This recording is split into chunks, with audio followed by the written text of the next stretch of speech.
When I was a kid, I was taught that every war that the United States has fought, the United States has won. The United States never lost a war.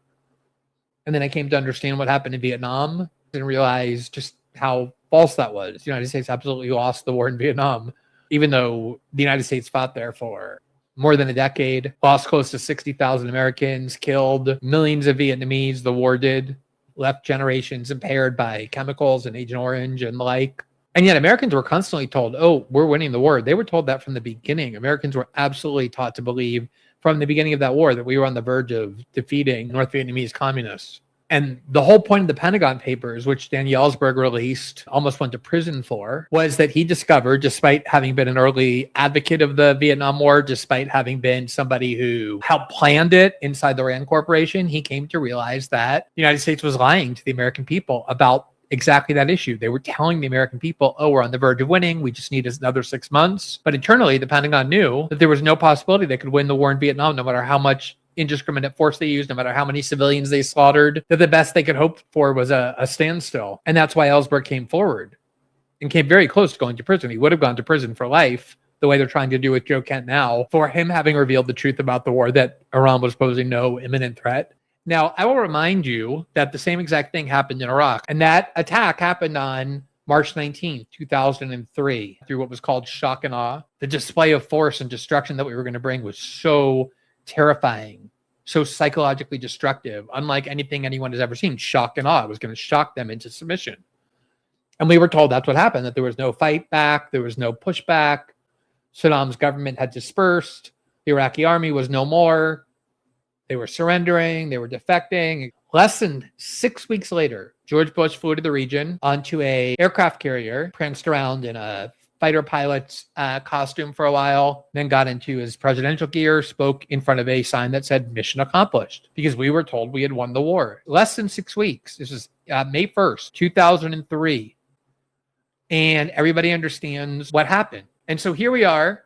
Here it was President Trump on May 9th, almost 2 weeks ago. This is about 10 days into the war. President Trump said, quote, I think the war is very complete, pretty much, the president said, speaking from his Doral, Florida golf club. Iran has no Navy, no communications. They've got no Air Force. Their missiles are down to a scatter.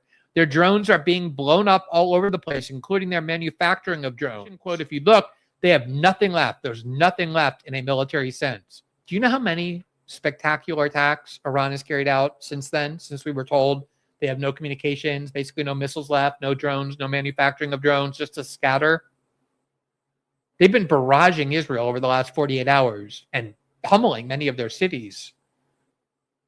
What the government tells you in a war, and it's not just the U.S. government, it's every government, but also the U.S. government, are lies. They tell you propaganda. They want you to keep supporting the war by believing that we're winning. There was a dark, sick joke during the Iraq war where they would always say, I know things haven't gone well, but the next 6 months are critical. Just 6 months more. This is really, we're turning the corner now. And there was a liberal blogger named Matrios who coined it the Friedman unit, because Tom Friedman, who favored the war in Iraq, would write a column in the New York Times pretty much every 3 months saying the same thing, which was, yeah, things aren't going well. None of the things we said were going to happen actually happened, but don't worry, the next 6 months are critical. That's when we're going to turn it around. We just need 6 months more. We always need 6 months more. We always need 6 months more. And it just never happens.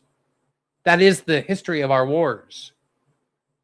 And in the last 25 years, the only options have been stay and fight forever and then leave and lose anyway.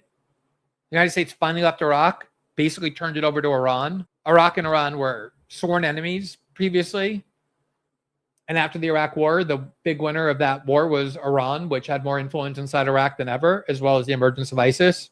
We stayed in Afghanistan for 20 years, eliminated and vaporized an innocent family on our way out for good measure. And then the Taliban marched right back into power. We were told we were winning in the war in Afghanistan easily, all along. And yet the minute we left, the Taliban just marched in like the whole thing had never happened. So you can stay and fight, or you can just get out really quickly, like we did in Libya. We didn't stay that long in Libya. Just bombed it for a while. We were told we were going to liberate the Libyan people from the repression of Muammar Gaddafi.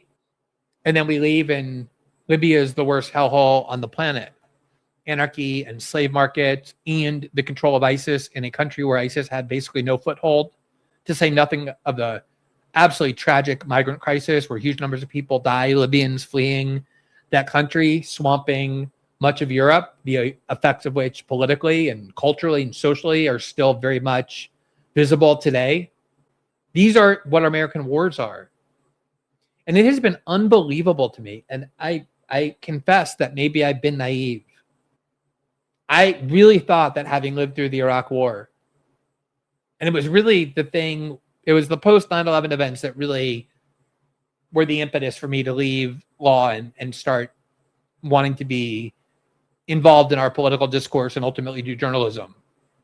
Having lived through the Iraq War and everything else the war on terror ushered in, all the disgraces of worldwide torture regimes and CIA black sites and Abu Ghraib and Guantanamo, putting people in cages for life with no charges or due process, kidnapping people off the streets of Europe and calling it rendition, even imprisoning American citizens arrested on American soil with no charges, no trial for years, no access to lawyers, holding them incognito, just calling them enemy combatants, and somehow that was sufficient for due process. Having lived through all of that, especially the war in Iraq, I thought we were never going to live through that again. I really did. And maybe I don't mean I thought we were never going to live through another war or an unjust war, one based on life. I thought that they would at least have to come up with some different and new script. And this has been what has amazed me, to watch the same exact script by the same people, by the same news outlets. And then I was noting over the past few days in various platforms that although we're told, because we're always told that we're winning triumphantly, somehow we don't have the Strait of Hormuz. Iran has more control over that and is exploiting their control of that, a problem that did not exist before the war began that is now an extremely difficult problem to solve. But President Trump says completely different things from one second to the next. Oh, we basically won. We're probably going to wrap up quickly. No, actually, here's a huge convoy of Marines headed to the region, thousands of them. And yet you try and convince people who support this war that we are not winning the war. I'm not saying we've lost the war. I'm not saying we are going to lose the war.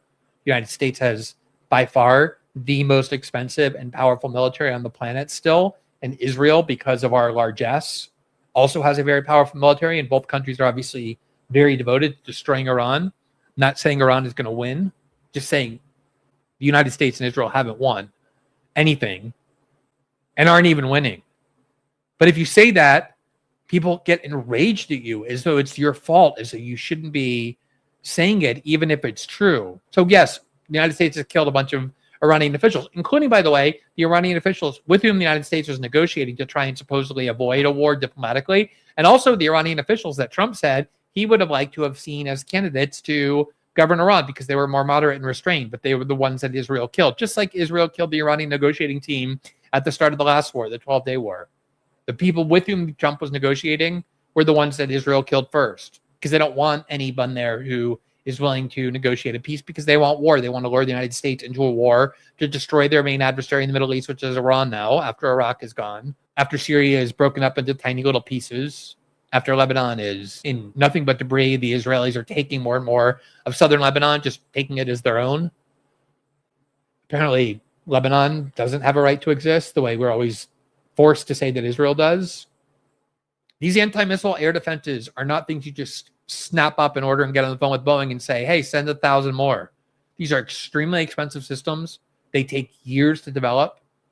And the United States has depleted so many by sending them to Ukraine, by giving them to Israel, by using them in defense of Israel over the entire course of the destruction of Gaza.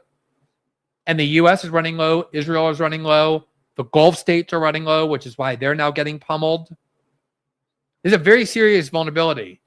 March 9th, as I showed you, he tried to say, we basically have took out their missile capability. They basically have nothing left. They can't even communicate with each other. And yet over the past 3 days, the barrage of missiles to Israel, to the Gulf states, has been not only larger in number, but far more effective because more and more missiles are penetrating air defense systems. But when you start bombing nuclear facilities with enrichment, uranium enrichment, where there's active enrichment taking place, you get a Chernobyl-like incident from that. And what the Iranians are doing is they're retaliating in kind, showing that they're plenty capable. They have lots of capability and lots of missiles left and lots of drones left. And that's why this missile attack on Dimona, although they didn't appear to hit the nuclear facility itself, they came very close, is obviously a warning saying we can hit your nuclear facilities too. When you're talking about this level of escalation, you are already in a very dangerous escalatory ladder. And the idea that Iran is somehow running out of weapons, that we have obliterated all of Iran, there's nobody left, there's nothing else to hit, all things that President Trump has said, is obviously false. Very, very false. The war is not going in any way like we were told it was going to go. And it was so obvious that would happen. Iran is a serious country. It's 3.5 times bigger in population than Iraq was at the time that we invaded Iraq, and we were told we would win that war so easily.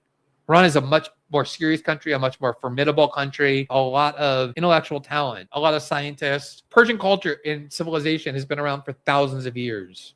It's an extremely impressive civilization. These are not dumb people. I'm sure the United States could destroy Iran with a nuclear weapon, a battlefield nuke, some other just like insane carpet bombing.